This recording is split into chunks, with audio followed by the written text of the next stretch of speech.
Let's start with something that probably hits close to home. You work hard, you grind, you hustle, you save a little here, spend a little there.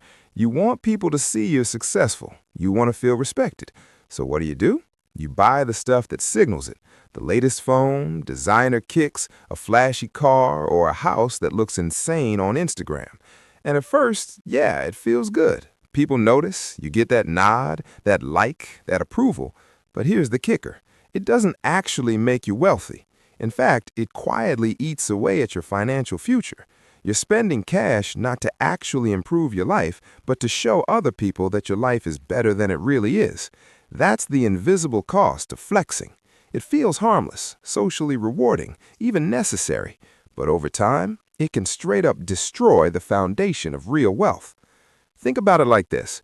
You pull in $4,000 a month. You pay rent, bills, groceries, then you splurge on stuff that signals status. Maybe it's a $600 car payment, a $200 premium gym membership, a $100 subscription you barely touch, a brand new wardrobe every season. Each purchase feels small, maybe even justified. It's only $50 here, $100 there, but add it all up, and suddenly a huge chunk of your cash isn't going towards savings, investments, or paying down debt. Nah, it's going to an image. And that's the math that quietly erodes wealth. Over a year, those small flex purchases can total thousands of dollars, money that could have been building your emergency fund, funding an investment account, or knocking down high-interest debt. Now, let's zoom out to the system. You're not alone here. Society constantly nudges you to flex. Ads, social media, friends, coworkers, all of it screams that what you own defines who you are.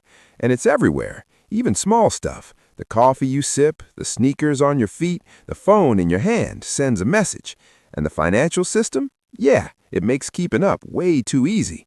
Credit cards, buy now, pay later plans, flexible financing, all of it designed so you can maintain appearances without feeling pain right away. But here's the catch. That pain is delayed, and the consequences, they stack silently. It's not just personal failure. The rules are literally stacked to make status spending seductive and seemingly harmless. That's why so many people feel like they're doing fine until they realize there's no real wealth left behind. So, what's the exit strategy? Step 1 is awareness. Track where your money actually goes. Identify what you buy for status versus what actually adds value. Step 2 is redefine success. Respect from others is cool, but financial freedom, options, and security, way more valuable in the long run. Step 3, swap image purchases for wealth-building moves. That $600 car payment? Maybe a cheaper, reliable car lets you invest the difference. That new wardrobe? Put that money in an index fund or retirement account instead. Step 4, set boundaries for spending. Use budgeting apps or tools to create guardrails that stop lifestyle inflation from eating your income. Step 5, focus on long-term compounding. Small, consistent investments, paying off high-interest debt, and building an emergency fund eventually beat temporary social approval every single time. Here's the truth. Buying respect is expensive, feels good in the moment, but it doesn't create options, freedom, or security. Real wealth comes from the choices you can make, not the image you project. Once you shift from signaling to saving, from appearances to assets, something subtle but powerful happens.